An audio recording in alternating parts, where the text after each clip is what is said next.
Bonjour à toutes et à tous. Merci de suivre ce webinaire consacré aux littératures de l'imaginaire et young adulte sur les problématiques liées à l'adolescence.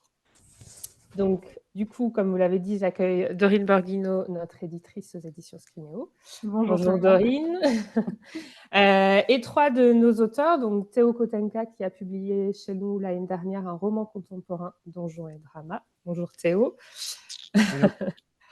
Alain Tepuy-Ségur, auteur de la série Le Manoir de Castle Cats, dont le premier tome est sorti en septembre 2023 chez nous. Le deuxième est prévu pour début 2024. Bonjour Alain. Bonjour. Et enfin, Maxime Gilliot, auteur de pas mal de romans, dont un roman chez nous, L'Odyssée de Milo, qui est sorti aussi au milieu de l'année 2023. Bonjour Maxime. Bonjour. Pour vous représenter un tout petit peu avant de commencer et de laisser la parole à Dorine, les éditions Scrinéo, donc on est une maison d'édition indépendante, on publie des auteurs et autrices francophones, donc il n'y a aucune traduction. On a trois univers assez distincts que sont l'imaginaire, donc notre cœur de métier, et voilà, tout simplement. Des romans contemporains, bien sûr, et des romans en historique, sur des tranches d'âge qui vont de 8 ans et plus aux jeunes adultes. Voilà. Et on publie aussi deux revues de culture générale, L'Éléphant et L'Éléphant Junior. Je te laisse la parole, Dorine. Déjà, merci à celles et ceux qui regardent. Comme on le disait, le but de ce webinaire, c'est de questionner les littératures de l'imaginaire et parler des problématiques de l'adolescence à travers elles. Donc, on va vraiment se centrer sur cet axe imaginaire avec les trois auteurs qui nous font le plaisir d'être là avec nous aujourd'hui. Pour introduire un peu plus, on part un peu du postulat de départ que ce segment peut être justement un très bon moyen de questionner le monde tel qu'on le voit, que ce soit dans tous les genres de l'imaginaire. Ce sont des lectures qui peuvent permettre de faire réfléchir le lectorat sur leur vie, sur leur vision du monde, sur leurs problématiques, raisonner avec leurs propres interrogations, tout en les plongeant dans un décor différent qui va être moins ou pas familier. Donc on va aussi questionner ce décor qui permet d'autant plus de s'évader, de prendre du recul, de se divertir aussi, et puis de déplacer quelque part le réel pour mieux appréhender ces questionnements que peuvent avoir les ados. Parce qu'après tout, c'est quand même un moment de vie important, qui est angoissant aussi, où 1000 questions se posent. Et du coup, j'aimerais lancer la discussion avec un premier espace d'ensemble de questions pour vous, Alain, Théo et Maxime. Comment, à votre avis, la littérature de l'imaginaire peut-elle répondre aux questionnements des ados, raisonner avec leurs problématiques et les questionner? Et puis aussi, est-ce qu'elle doit y répondre selon vous? Et puis peut-être vous pouvez nous dire quelques mots sur quelles sont ces problématiques d'ailleurs. Je ne sais pas lequel d'entre vous a envie de commencer, et peut-être en parlant, vous pouvez resituer un peu vos livres quand vous les mentionnez, mais voilà, je vous laisse la parole. Je commence du coup. Je me dévoue. Mon roman qui est paru chez vous en mai 2022. Ça fait longtemps maintenant. S'appelle Donjons et Dragons. Et l'idée, c'était vraiment d'avoir en parallèle deux récits, celui d'un groupe d'ados avec leurs problématiques contemporaines, vraiment liées à des oppressions diverses, puisqu'ils sont tous minorisés, et puis juste à des incompréhensions avec leurs parents à l'école. Il y a aussi du harcèlement. Et la question de YouTube, du lien avec le public aujourd'hui, et avec les réseaux sociaux, avec tout ce que ça implique, tout ce que ça complexifie sur les rapports humains des ados aujourd'hui, et puis d'avoir leur partie de jeu de rôle, donc avec leurs avatars.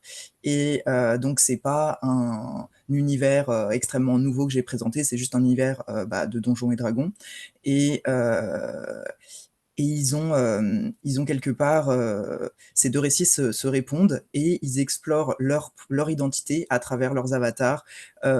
Ils recréent quelque part des tensions qu'ils ont à travers leur partie, puisque bah, je sais pas si vous avez déjà joué à des jeux de rôle ou déjà joué avec des amis, même je pense à un jeu de plateau genre le Monopoly. Et si vous avez des tensions avec votre famille, les tensions elles vont être dans le jeu, dans le Monopoly. Donc là, avec Donjons et Dragons, en plus, il y a une implication de on co-crée une histoire ensemble. Et donc, ces deux univers, imaginaires et contemporains, sont vraiment dans une réponse simultanée l'un avec l'autre. C'est comme ça que j'ai construit le roman, c'est sa structure en fait. Et pour répondre plus largement hors de mon texte, je pense que l'imaginaire peut être extrêmement salvateur à n'importe quelle période de la vie, mais spécifiquement à l'adolescence, comment dire, préadolescence peut-être surtout, j'ai l'impression, mais adolescence plus âgée aussi, c'est une période difficile, une période de transition, et donc toutes les histoires de métamorphose, de magie, etc., ça sublime un petit peu des choses qui peuvent être très très compliquées au quotidien. Et je pense que bah, moi personnellement, je suis un grand lecteur avant d'être un grand auteur, et du coup, la littérature de l'imaginaire m'a sauvé quand j'étais un gamin de cinquième harcelé, etc., etc. Et ben les livres, c'était mes meilleurs amis à une époque de ma vie, et j'écris aussi pour offrir ça. Et je pense qu'il y en a besoin. De toute façon, quelle que soit l'époque, il y aura besoin de cette évasion. Ok, oui, super. En effet, c'est vrai que c'est une période difficile, donc il y a aussi le côté s'évader, le côté aussi divertissement, où on va retrouver des choses qui nous parlent. Alain, Maxime, qu'est-ce que vous en pensez de tout ça, des problématiques, de comment les questionner dans vos univers imaginaires? Je me lance, Maxime, si ça te convient. Euh, Moi, en fait, bon, pour resituer, le manoir de Castle Cats, ça s'adresse à des 12 ans. Donc, c'est assez jeune. Ça peut même aller chercher un petit peu plus jeune. Donc, il faut savoir que c'est un univers dans lequel tous les personnages principaux sont des félins. Donc, on peut se dire qu'effectivement, sur la représentation et la projection que peuvent avoir les lecteurs, et notamment les adolescents, elle est peut-être plus difficile. J'ai fait en sorte que ce soit pas le cas, bien évidemment. Les félins, même si on reste dans une ambiance très féline, avec des expressions qui sont très félines, sont volontairement humanisés. Donc, ils ont des émotions qui sont retranscrites comme nous, on les retranscrirait. Pour répondre à la question que tu as posée tout à l'heure, Dorine, de savoir si on doit aborder les thématiques propres à l'adolescence ou autre, je ne sais pas si on doit. Je pense que soit on le fait en fonction, et je pense que c'est aussi ce que vient de dire Théo, de ce qu'on a nous-mêmes vécu. Donc, en écrivant sur des félins adolescents, entre guillemets, moi-même, je pense que je vais projeter des thématiques que j'ai connues, que j'ai rencontrées, et qui seront pas forcément les mêmes que quelqu'un d'autre. Donc, je ne sais pas si je dois, mais en tout cas, malgré moi, des fois, je me retrouve à traiter des sujets et à m'en rendre compte a posteriori, c'est-à-dire que je vais écrire et je vais me dire, ah, en fait, j'avais pas vu que j'ai écrit sur ce sujet. Donc, je pense, je sais pas si on doit, mais en tout cas, on le fait soit volontairement, parce que ça nous importe, et c'est ce que j'ai compris chez Théo, et c'est aussi le cas chez moi avec mes félins, soit malgré nous, entre guillemets. Maintenant, effectivement, il y a plein de thématiques. Moi, j'avais fait un autre séminaire, on m'avait catégorisé un peu dans de la cozy fantasy, parce que voilà, c'est un univers qui est assez mignon, le manoir de Castle Cats. Il y a des dangers, mais il n'y a pas de grande cruauté. Mais c'est pas pour autant que ça permet pas d'aborder justement ces thématiques qui sont importantes à l'adolescence. Alors, je pense qu'on va y revenir, hein, mais il y a forcément la thématique du corps qui résonne avec la thématique du salon. Mais il y a plein d'autres thématiques comme ça qui reviennent. Théo a parlé de harcèlement, c'est aussi le cas. Moi-même, j'en ai subi, et c'est aussi présent dans le manoir de Castle Cats. Mais c'est toujours présent, on va dire, avec une forme de bienveillance, mais qui pour autant ne va pas venir effacer l'importance que ça va avoir, et surtout euh, la potentialité que ça fasse écho justement au lecteur, qui puisse se retrouver à travers un personnage qui par exemple est harcelé, avec un personnage qui a un handicap visible, un personnage qui a un handicap invisible. Donc, c'est des éléments comme ça qui, effectivement, moi, me paraissent importants d'aborder. C'est pas parce qu'on est dans l'imaginaire qu'on peut pas le faire. Et en ce qui me concerne, ce que j'apprécie énormément avec l'imaginaire, c'est justement que ça va permettre de travailler avec des métaphores. Et ça va peut-être mettre encore plus en avant les sujets que j'ai envie de traiter de fond comme ça. Oui, du coup, quand tu parles des métaphores, il y a aussi un peu le côté de la quête initiatique via les épreuves qui vont avoir quand même une symbolique sur l'évolution des personnages et même l'évolution des ados dans la vraie vie, en fait, dans la réalité. Donc, il y a quand même un lien avec ce qu'on vit. Oui, tout à fait. Bah, c'est vrai que il y a de toute manière un cadre, enfin, moi, il y a un cadre commun dans l'imaginaire, surtout pour le public, avec des guillemets, à qui s'adresse le roman principalement, des 12 ans. Bah, on se trouve dans une institution qui enseigne la magie à des félins. J'ai oublié de préciser que les félins faisaient de la magie, mais voilà, ça crée un cadre, en fait, où déjà la capacité de projection, elle va être facilitée et où le lecteur c'est son quotidien, entre guillemets, c'est de lundi, même jusqu'à samedi être dans une institution comme ça qui enseigne, qui lui permet de s'instruire, ça va lui permettre de se projeter. Mais j'ai envie de dire qu'au-delà de ça, les questions dont on parle, c'est des questions qui se résolvent peut-être pas toutes, que ce soit dans la jeunesse, l'adolescence et même en young adulte. Mais peut-être qu'on y reviendra, mais il y a des questions qui restent très longtemps. Et en tout cas, c'est ce que moi j'essaye de faire, que ça parle aussi à des plus âgés, pas seulement des 12 ans et des 12-16 ans, mais que ça aille chercher justement les questions aussi qui demeurent encore quand on est adulte. Ouais, c'est super intéressant, merci. Et toi, de ton côté, Maxime, parce que alors, tu es un auteur très prolifique et écrit beaucoup pour ces tranches d'âge, donc je pense que ça te parle particulièrement. Je sais que dans l'Odyssée de Milo, tu traites de la question du deuil, il y a le changement d'identité. Qu'est-ce que tu peux nous dire par rapport aux questions que j'ai posées? Je vais évidemment rebondir sur ce qu'ont dit mes petits camarades, mais il y a une chose qu'a dit Alain qui m'a intéressé lorsqu'il a dit je ne sais pas si on doit écrire là-dessus, en tout cas ça s'impose. Je n'attaque jamais un texte en me disant de quoi ça va parler. J'attaque en disant qu'est-ce que je vais raconter. Pour moi, c'est la base. S'il y a les thématiques afférentes vont arriver en cours d'écriture. Tu mentionnais l'Odyssée de Milo, notamment la thématique du deuil. Au moment où j'écris, où j'ai le concept de effectivement cet enfant investi de pouvoir de divinité grecque, je ne pense pas forcément que je vais parler du deuil, je ne pense pas forcément que je vais parler de thèmes sociétaux. En revanche, effectivement, on est dans la thématique, bien évidemment, de la transformation, et c'est ce que disait Théo tout à l'heure. L'imaginaire sublime nos obstacles, sublime nos traumatismes, sublime nos angoisses. C'est la base même de la catharsis. Nous n'avons rien inventé. Les textes antiques le présentent déjà. C'est le mythe du surhomme, le mythe de celui ou de celle qui va effectivement accomplir des épreuves pour se former, pour se changer. Et c'est quand même, il me semble, une base de l'écriture, c'est qu'un personnage, que vous ayez un personnage adolescent ou adulte, un personnage qui n'évolue pas ou qui ne cherche pas à évoluer entre le début et la fin du roman, je pense que c'est un personnage qui n'est pas bon, ou en tout cas qui ne fonctionne pas assez. Et donc, forcément, évoluer quand on est adolescent, c'est presque un pléonasme. Et donc, oui, il y a cette dimension de transformer les obstacles, transfiguration, le corps. Bon, on va peut-être entrer un peu après dans le détail des sous-thèmes, mais c'est très très important. Et juste pour préciser quelque chose qui est, moi, dans tous les textes que je peux écrire, j'ai la plus grande admiration pour celles et ceux qui écrivent des textes complètement imaginaires, c'est-à-dire décrochés de toute réalité telle que nous la connaissons, les dystopies, les uchronies, la fantaisie, tout ce que vous voulez. Moi, j'ai besoin que mes textes, que l'imaginaire arrive dans le réel que tout le monde connaît. D'où c'est la raison pour laquelle effectivement Milo se retrouve investi de ses pouvoirs et semble être le seul, parce que il se retrouve encore plus en but par rapport au regard des autres. Et ça, c'est important de pouvoir le confronter par rapport aux autres et par rapport à ce qui arrive dans leur corps et dans les décisions qu'ils doivent prendre.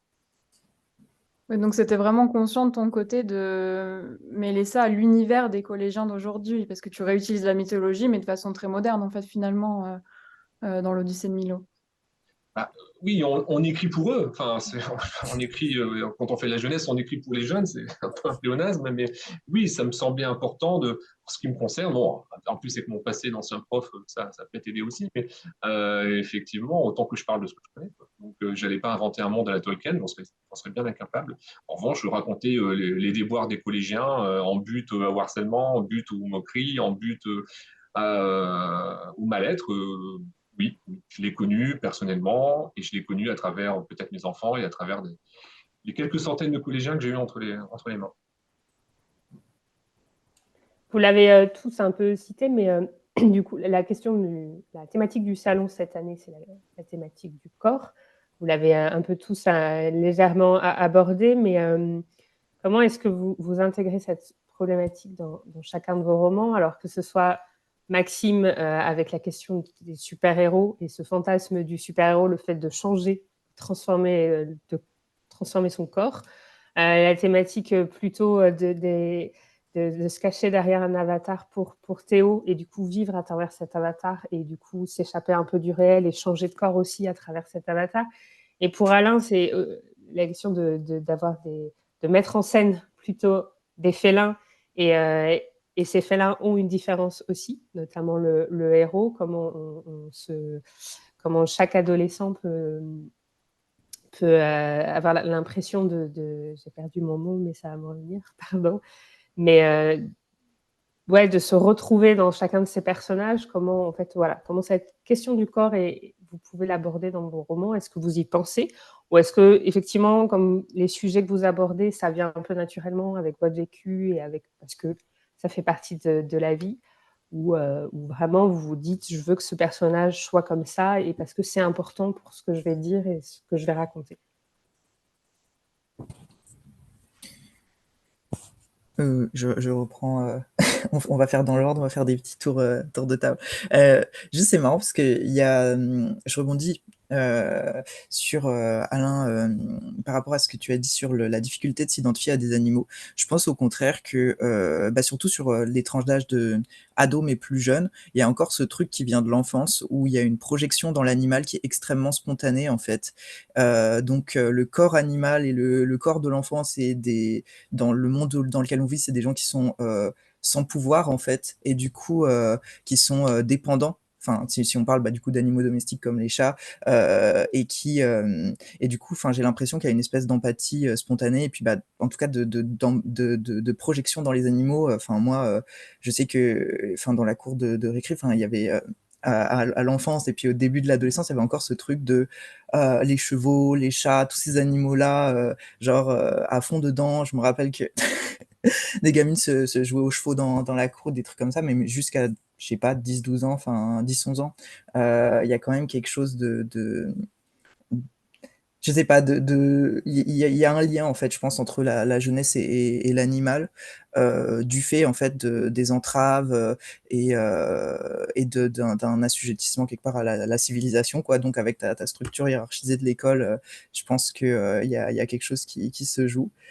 Et je vais peut-être te laisser rebondir avant de parler, de rebondir sur le corps par rapport à ce que je fais moi. J'ai beaucoup parlé de ton texte alors que je l'ai pas encore lu, mais j'aime bien les chats, donc peut-être j'y jetterai un œil. Ou simplement pour rebondir effectivement sur ce que tu dis, on fait tous, même adultes, je pense, des projections. Il y a une mignonnerie sur l'animal. On en fait plus facilement effectivement avec ce qui est mignon, avec un chat que je vais pas prendre un animal dégoûtant ou qui nous paraît dégoûtant. Mais effectivement, il y a une capacité de projection qui est assez facile, même je pense dans des chats sauvages. Mais oui, complètement. Je pense on a une projection plus jeune, peut-être encore plus facilitée qu'adulte. Et du coup, par rapport au corps dans mon texte, du coup, il y a ces avatars pour les personnages, et effectivement, ils cachent un peu leur corps. J'avoue que moi, je suis quelqu'un qui, dans son écriture, plus ça va, moins je m'emmerde avec les descriptions. Avant, j'en faisais, j'ai été élevé avec la littérature du 19e siècle, j'en foutais partout, c'était trop chiant, c'était surécrit. C'est un défaut que pas mal de gens qui débutent, ils veulent bien écrire, alors ils mettent des descriptions très scolaires partout parce qu'on leur a appris ça à l'école. Plus ça va, plus je vais vers l'efficacité, et j'en mets de moins en moins. Quand j'en mets, ça doit être vraiment significatif. Et sur les descriptions des personnages spécifiquement, si un personnage va décrire son corps, c'est qu'il y fait attention. Et qu'est-ce que ça veut dire qu'il y fait attention? Ça veut dire que soit il y a une insécurité par rapport à son corps, c'est le cas avec le personnage de Pétrus, qui est un mec gros, gay et noir dans mon histoire, donc il cumule un petit peu, et il fait attention à son corps, il fait attention à ses vêtements, parce que de un, ça le passionne, et de deux, il veut pas avoir l'air nul, quoi. Donc il a une attention à son corps, et c'est pour ça que lui se décrit. Et d'autres personnages sont plutôt plutôt dans un effacement de leur identité. Et du coup, ça va être dans un corps sensoriel, en fait, notamment le personnage de Hal, Ayoub, quand quand son corps est évoqué, ça va être par exemple, il sent ses cheveux, il a sa sueur. C'est des rappels corporels comme ça, en fait, qui sont pas du tout de l'ordre de la description, de l'observation de soi, plutôt de l'oubli de soi, mais du ressenti à l'intérieur de son corps. Et c'est un personnage qui est trans, et son avatar imaginaire, bah, là, on revient à la projection dans l'animal. Et fun fact, pour le coup, il y a énormément de personnes transgenres dans la communauté furry, donc dans la communauté fan de personnages anthropomorphes, d'animaux humanisés. Parce que se transformer en animal, c'est aussi changer son corps, c'est aussi fantasmer sur un autre corps, et donc je pense que ça résonne entre les personnes transgenres et les personnes qui se projettent dans les animaux. Et le personnage dans lequel se projette mon personnage transgenre, c'est un petit corbeau. C'est son avatar, c'est un Kenku, donc une race de donjons et dragons. Et donc pour moi, c'était évidemment, j'ai à chaque fois choisi un personnage qui faisait écho à leur thématique, à leur identité, et donc aussi à leur corps, à leur exploration de soi. Et ouais, donc pour ces personnages-là, le corps a une place importante. Il y a d'autres personnages qui vont être vraiment dans une projection fantasmée d'eux-mêmes qui est un peu moins intime. Je pense par exemple j'ai un personnage, bah, Coraline, qui elle, va vraiment, pour moi, c'est quelqu'un qui est soumis à énormément de pression, tu dois avoir l'air de ci, tu dois avoir l'air de ça, tu dois déjà penser à ton avenir alors que tu as, je sais plus quel âge elle a, 16 ans, 15 ans. Tu dois déjà avoir tout planifié, tu dois déjà travailler quelque part. Et son personnage, c'est un fantasme de perfection, en fait, de perfection physique. Et j'ai l'impression, c'est un peu les premiers personnages vers lesquels on va. Je pense que quand on débute dans la fantasy, en tout cas les personnes assignées femmes, on va tous aller vers les races lisses, les elfes, les personnages qui ont une perfection physique. Et petit à petit, on va se dire, ah non, les nains, c'est rigolo. Ah non, les tieflins, les personnages démons, les personnages un peu moins lisses, en fait, sont plus sympas à explorer. Mais je pense qu'il y a cette attirance vers la perfection aussi, quand tu as cet âge-là, qui est liée à toutes les pressions que tu as. Et puis, bah, notamment au lycée, collège, il y a tout le regard des autres. Et j'ai l'impression qu'avec les réseaux sociaux, ça a vraiment empiré. Enfin, quand je vois les adolescents d'aujourd'hui, ils n'ont pas le droit à l'erreur, quoi. Ils sont hyper stylés, ils sont mieux sapés que moi.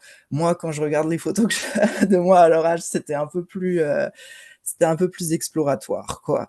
On avait moins d'images de perfection en permanence sous les yeux, en fait, aussi. Voilà, c'est un petit tour d'horizon du corps dans Donjons et Drama, en tout cas. C'est hyper intéressant. Il y a l'aspect, le regard des autres qui fait du coup que ton corps devient important, que le corps devient important, et que du coup, c'est à travers ce regard-là qu'on voit notre corps, etc. Alain, ou Maxime d'ailleurs, vous, vos héros, l'un se transforme, l'autre, ce sont des félins. Est-ce que le corps vous semble important? Est-ce que du coup, c'est à travers aussi le regard des autres que ce corps-là est important? Comment vous l'avez travaillé ou imaginé? Est-ce que, voilà, qu'est-ce que vous en pensez? Maxime, je t'en prie, chamboulons, l'ordre établi, vas-y. Ah, Vas-y, bravo. Maxime. Ça vire à l'anarchie ici. Alors, j'étais très attentif à ce qu'a dit Théo, parce que toute évidence, bon, on n'est pas tout à fait la même génération, donc c'est très intéressant pour moi d'avoir ce point de vue-là, parce qu'effectivement, de mon point de vue de quasi-boomer, comme diraient mes enfants, on a l'impression qu'on arrive sur une génération où les jeunes sont beaucoup plus, en théorie, beaucoup plus ouverts ou sensibilisés à la question de la diversité, de la différence, etc. Et en réalité, je suis d'accord avec ce que dit Théo, je pense qu'on n'a jamais été aussi les jeunes n'ont jamais été aussi scrutés, aussi vite mis au pilori si jamais on ne rentre pas dans certains codes. Les réseaux sociaux, ils sont certainement aussi peut-être pour quelque chose, mais on pourrait croire effectivement qu'on a une liberté dans l'acceptation de l'autre au niveau du corps qui cristallise davantage, je pense, de tension. Et donc, maintenant, sur la thématique du corps, il n'y a rien de nouveau. Je veux dire, qui n'a jamais, à 12 ou 13 ans, fantasmé son corps idéal? Et par idéal, je n'entends pas forcément super gaulé pour les mecs et avec des mensurations pas possibles pour les filles. Non, pas du tout. On va se créer son son morphotype ou son genre, appelez ça comme vous voulez, idéal. Et donc, quoi de mieux que l'imaginaire pour accomplir ce qu'on ne sera pas ou ce que l'on a du mal à être. Tout bêtement, mon petit Milo, là, qui est un adolescent random, hein, je ne vais pas tout dire, mais il acquiert des caractéristiques et des pouvoirs de certaines divinités grecques. La première qu'il acquiert sans le savoir, c'est Achille. Achille, on est quand même dans le culte de la perfection masculine et viriliste. Passer le moment surprise, ça lui va très bien d'être super bonnet, de mesurer 20 cm de plus, 30 kg de muscles, de rouler des mécaniques, etc. Jusqu'au moment où il se rend compte qu'il peut également se transformer en Héphaïstos. Héphaïstos, pour le rappel, le dieu des forgerons. Le dieu des forgerons est un dieu difforme, laid, rejeté déjà à l'époque de l'Olympe du fait de sa difformité, de son aspect monstrueux, et il va refuser de se transformer en Héphaïstos parce qu'il a peur de passer pour un monstre auprès de sa petite copine. Donc, même dans l'imaginaire et même dans les fantasmes qu'on peut avoir, il peut y avoir encore une fois ces classifications et cette différence. Donc, tout investi de super pouvoir qu'il soit, il y a quand même un pouvoir qu'il va répugner à utiliser parce que ça va affecter son apparence. Oui, en soi, en plus, enfin, toutes ces questions-là, c'est vrai qu'elles ne sont pas nouvelles et on a l'impression qu'elles reviennent très régulièrement, que ce soit d'ailleurs à l'âge adolescent, mais à l'âge adulte aussi. On a toujours cette question du rapport au corps qui revient quand même très régulièrement. Et je suis assez d'accord avec toi sur le fait que ce soit dans la réalité ou comme dans l'imaginaire, il peut y avoir aussi des questions du corps et que c'est pas parce qu'on est dans l'imaginaire que tout est parfait non plus. C'est ça qui est intéressant. Et il y a l'aspect de fantasmer sur quelque chose qu'on aurait adoré être, je sais pas moi, une grande blonde aux yeux bleus, ça aurait pu être incroyable. C'est pas le cas. Mais toi, Alain, petite question rigolote comme ça, est-ce que tu as toujours rêvé d'être un chat? C'était un fantasme ou pas du tout? Mais tu t'es dit que comme les félins, c'était hyper mignon et que tout le monde rêverait d'être un félin? Ou est-ce que du coup, ça t'a aussi permis d'aborder certaines questions parce que c'est plus facile de les aborder à travers un monde mignon des chats ou pas du tout? Alors, je vais admettre, je ne me suis pas vraiment projeté moi-même dans une enveloppe féline. C'est pas le cas. Non, les félins, la première chose, c'est parce que depuis tout petit, j'ai trouvé que c'était vraiment une créature majestueuse. Ça a beaucoup de majesté, je trouve, les chats en toutes circonstances. Un félin, ça va se révéler d'une sieste. C'est magnifique. Moi, je me révèle de ma sieste. Il faut que je croise personne.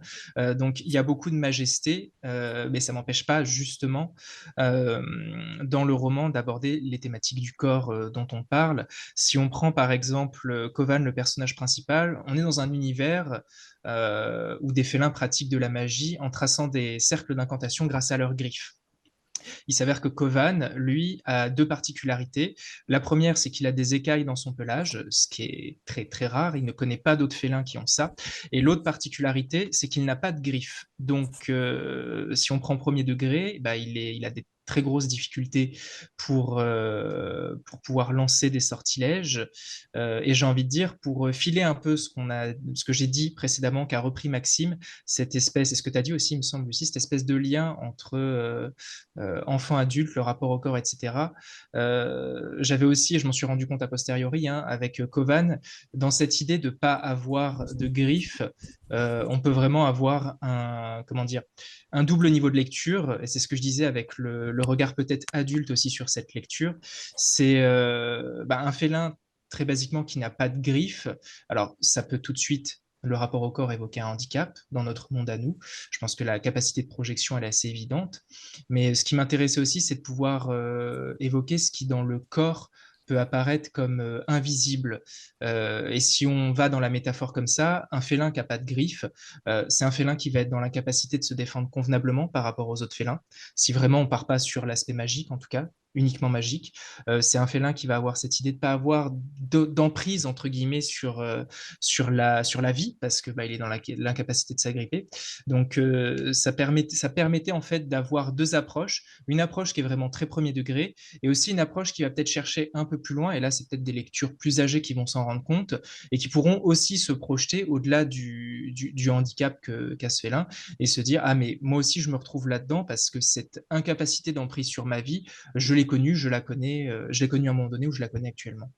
Donc effectivement, même si on parle de félin, le rapport au corps est très important. On a également l'Exios, c'est un félin qui est muet et qui s'exprime grâce à un instrument de musique qu'il a lui-même confectionné, qui reproduit en fait les miaulements des chats, qui lui permet d'être compris de tous. Et voilà, ça s'inscrit dans cet univers, dans la normalité de cet univers aussi. Et il y a plein d'autres félins aussi qui ont des rapports corporels. Il y a Serenia également qui, dans le tome 2, va avoir une sensibilité, on va dire, plus importante avec les contrées d'étoiles, qui est une sphère magique dans cet univers. Mais en tout cas, effectivement, les félins, et je rejoins Théo, on s'y projette assez facilement, on se projette dans leurs attitudes, on les humanise même, alors que des fois, ça ne veut absolument pas dire ce qu'on pense, ce qu'on croit et ce que nous-mêmes nous projetons à l'intérieur. Et ça, j'essaye aussi de le montrer dans le roman, par exemple. Un félin qui ronronne, on va immédiatement penser que c'est un félin qui se sent bien, voilà, il est très bien. Mais en fait, un félin peut également ronronner parce qu'il se sent stressé, et c'est une manière pour lui de se réguler et de se sentir bien. Donc voilà, c'est une manière d'aborder le corps différemment. Merci beaucoup. C'est vrai que l'animal peut permettre aussi de s'évader.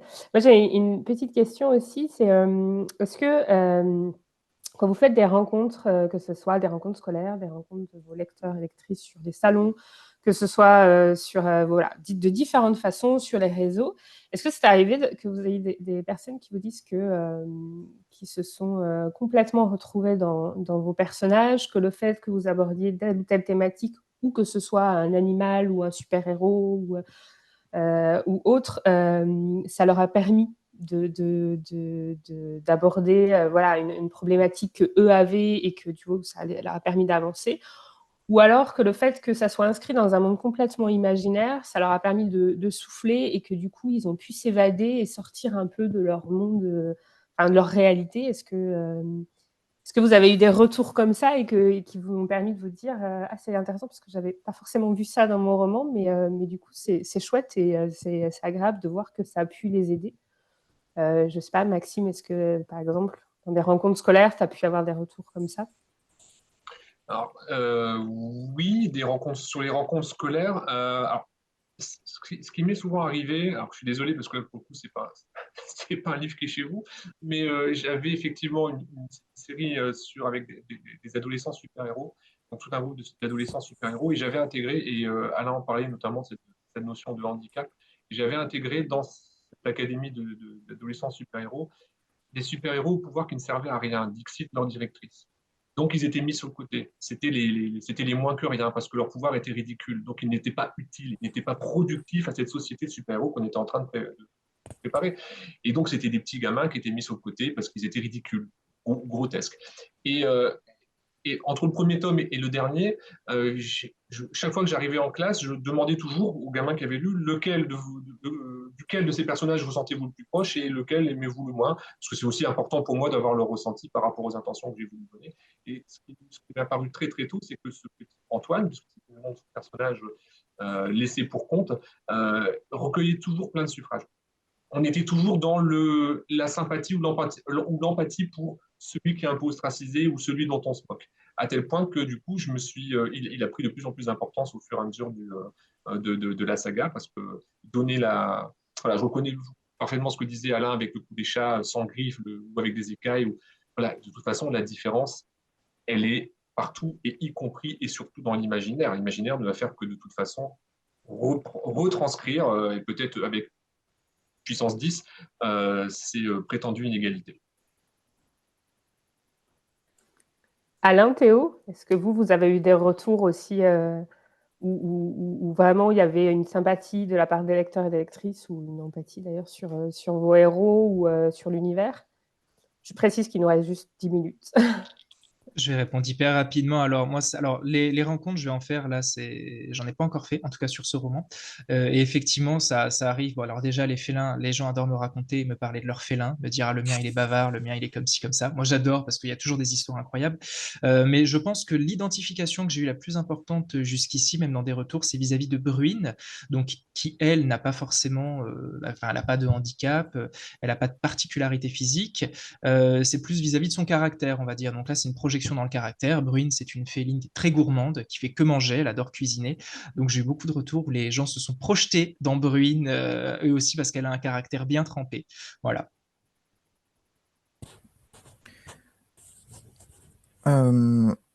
Pour ma part, j'ai pas eu, enfin comment dire, j'ai pas eu de personnage qui est ressorti dans mon petit ensemble. C'est ça qui est intéressant en fait. À chaque fois que j'ai eu des retours sur le personnage préféré dans Donjons et Drama, parce que c'est une question que je pose, puis ça m'intéresse. J'aime bien qu'on me dise c'est lequel ton préféré et tout.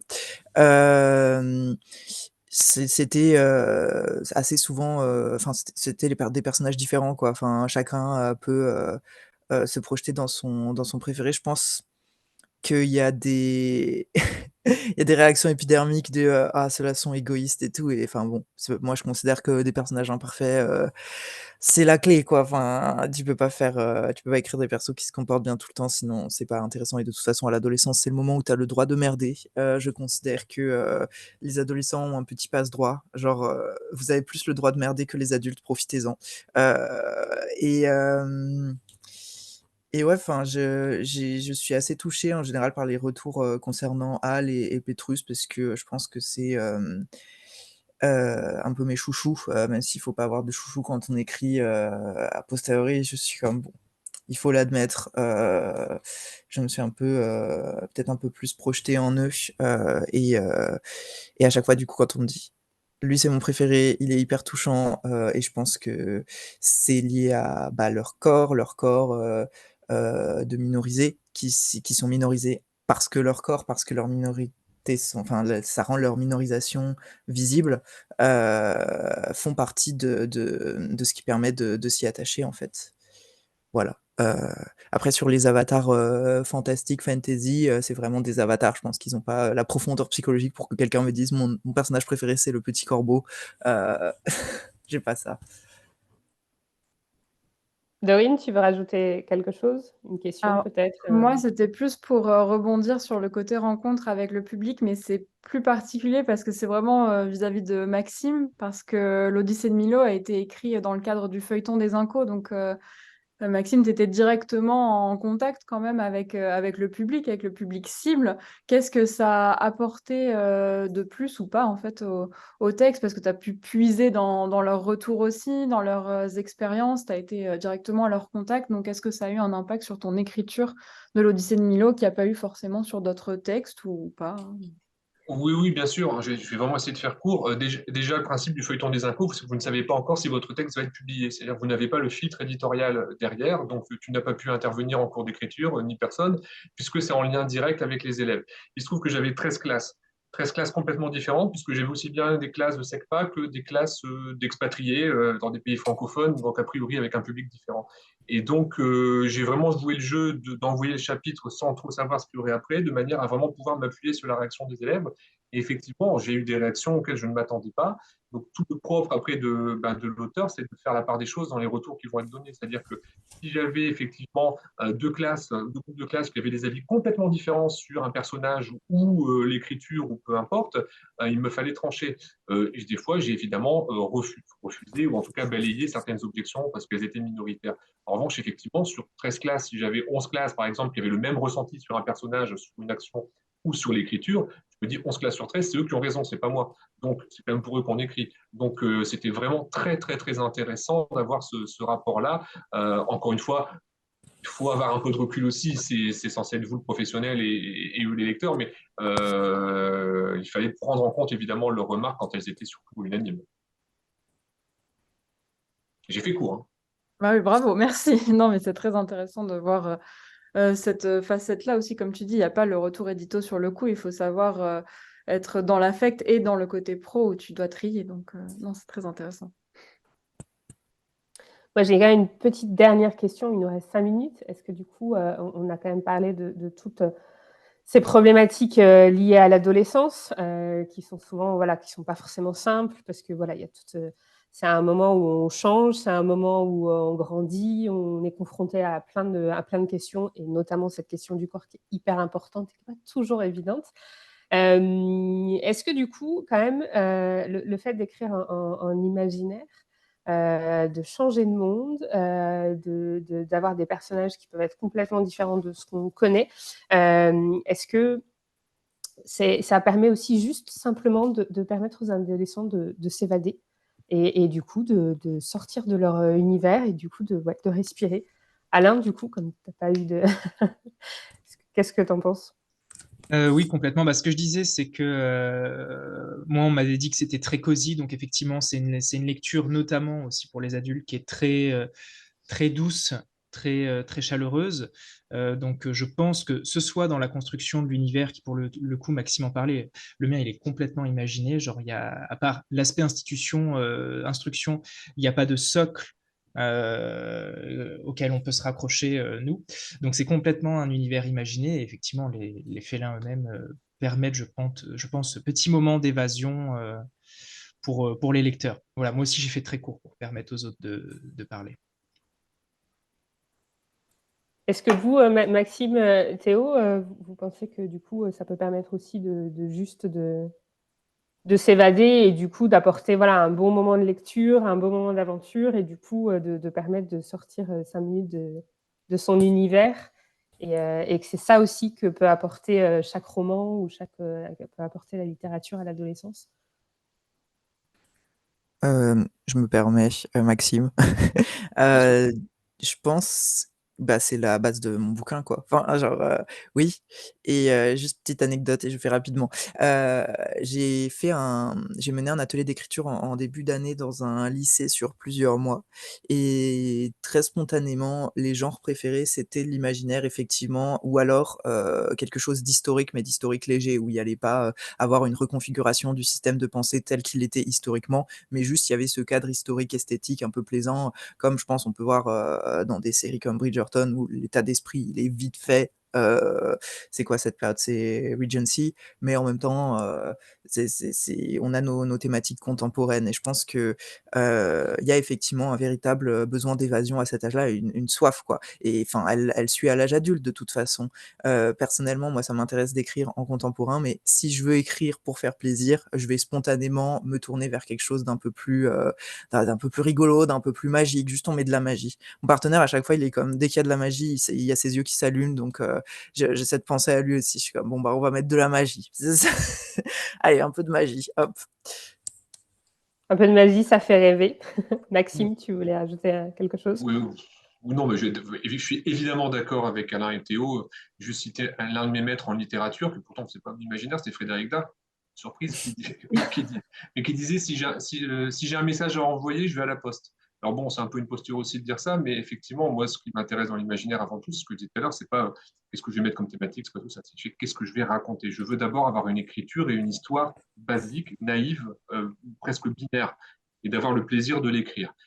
Et toutes les thématiques vont venir naturellement après. C'est avant tout imaginaire, c'est l'écriture, c'est imaginer, voilà, et donc le plaisir avant, et puis s'il y a des histoires, s'il y a des thématiques derrière, c'est bien aussi, et c'est ça qui fera la différence, c'est le côté un peu charnel, mais d'abord le squelette, il est plaisir, point barre. C'est le plaisir de lire, le plaisir d'écrire et du coup que chaque lecteur puisse se plonger dans chaque histoire.